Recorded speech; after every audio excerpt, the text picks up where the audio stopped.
네, 안녕하세요 중고등부 여러분. 연말인데 어떻게 잘 보내고 계신지요?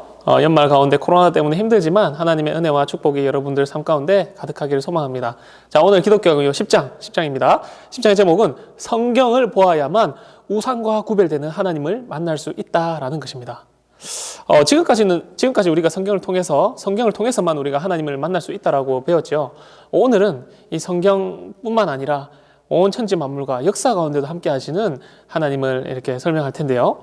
자, 그래서 이제 우리가 이 성경이라는 안경을 쓰고 자연 만물을 보면요, 그 온 천지 만물에 하나님의 그러한 성품과 능력이 스며들어 있음을 우리가 알 수 있는 것입니다. 이전까지는 우리가 그냥 자연을 보아서는 알 수 없었는데 성경이라는 안경을 딱 쓰고 자연을 보기 시작하면 정말 이 온 천지 만물에 하나님의 영광이 스며 있음을 우리가 알 수 있는 것입니다. 두 번째로 역사도 마찬가지예요.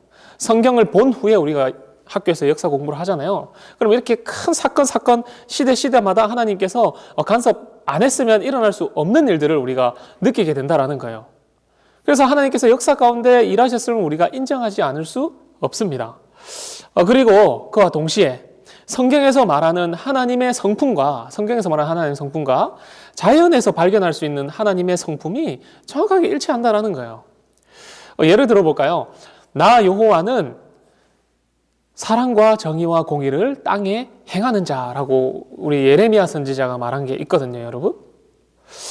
이런 것처럼 세상 역사를 면밀하게 우리가 살펴보면요, 하나님께서 자기 백성들을 반드시 보호하시고, 그리고 징계해서라도 보호하세요. 징계해서라도 보호하시고, 악한 자들은 하나님의 그런 정의의 속성으로 인해서 정의롭게 반드시 벌하신다라는 걸 우리가 볼 수 있습니다.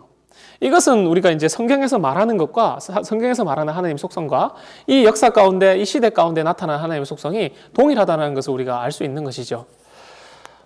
그래서 하나님은 성경에서만이 아니라요, 온 천지 만물과 시간 역사 순서마다 다 함께 하셨다라는 거, 여러분, 그것을 하나님께서 발견하기를 원하셨던 거예요.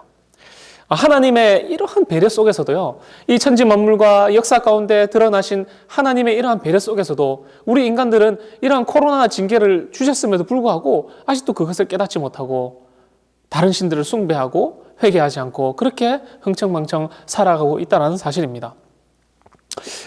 그런 사람들은요, 여러분, 결코 그 책임에서 자유로울 수 없습니다. 하나님은 반드시 그런 사람들에게 책임을 물으신다고 약속하셨거든요. 이 공의의 하나님이시기 때문입니다. 공의의 하나님은 그들을 반드시 여러분 심판하실 것입니다. 그래서 우리는 말씀으로 자신을 계시하신 우리 하나님만 믿는 정말 우리 중고등부 다 되었으면 좋겠습니다.